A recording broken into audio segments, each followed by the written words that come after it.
Hello and welcome to the Motorway, man. You join me at Lancaster services on the M6 between junction 32 and 33. Now Lancaster is famous for the Pennine Tower, which is 65 feet towering into the sky.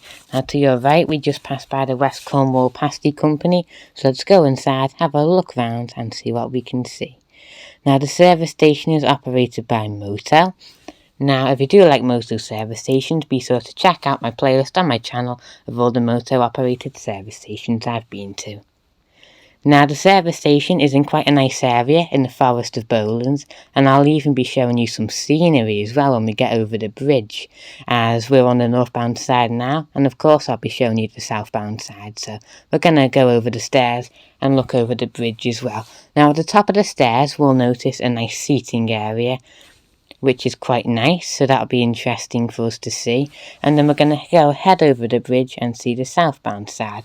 Now, for a little bit of history, the service station opened in 1965 by Top Rank, the operator, and then it was them who decided to sadly close the Pennine Tower in 1989 due to health and safety reasons.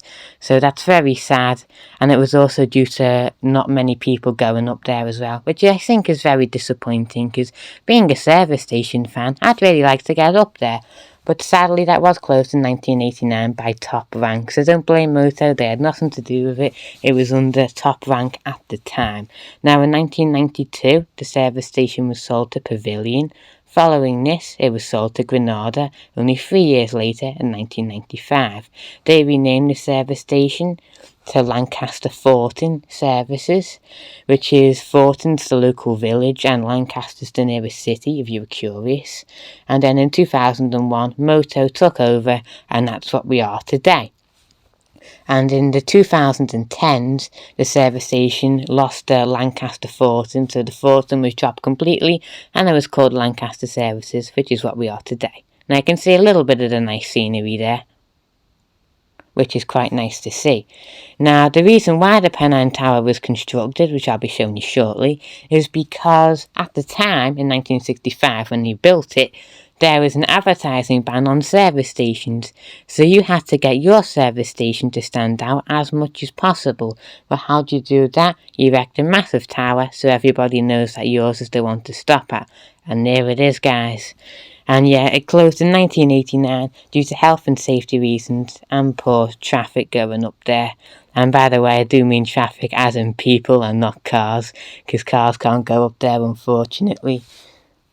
Now, it was originally occupied by a cafe and restaurant, which would have been like waited, and you would have had waiters serving you food, because back in the 60s, service stations were seen as really futuristic and fancy, you know, something that only the rich could go to. So yeah, that's why the service stations like this are quite historical and interesting, having multiple names, multiple operators, and it's all sort of coming together now, and you can sort of see why it is the way it is. So there's a Costa there, and there's a WH Smith just to the right as well. Now this is the southbound side, so I wonder what side you prefer.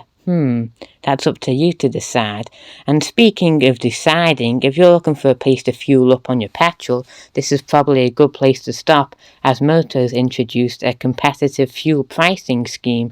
It's called low fuel price, or competitive fuel price, some people call it, and it's where Moto match like smaller like petrol station prices, so people don't think, service station, that'll be overinflated, I'm not stopping there, because actually it'll just be the same as any other petrol station you'd pass, which I think is very interesting.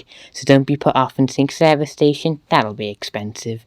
Now, as I was saying, the Forest of Bowland, so if you look behind the Screwfix truck, you'll be able to see the Cogar Pike, and that's the westernmost point of the forest, and it expands to 1,355 feet tall, so that's really high up. So thanks for watching, be sure to subscribe to the channel, click the bell icon to be notified when I upload a new tour, because the sand batch coming next week, look forward to that, and goodbye, thanks for watching.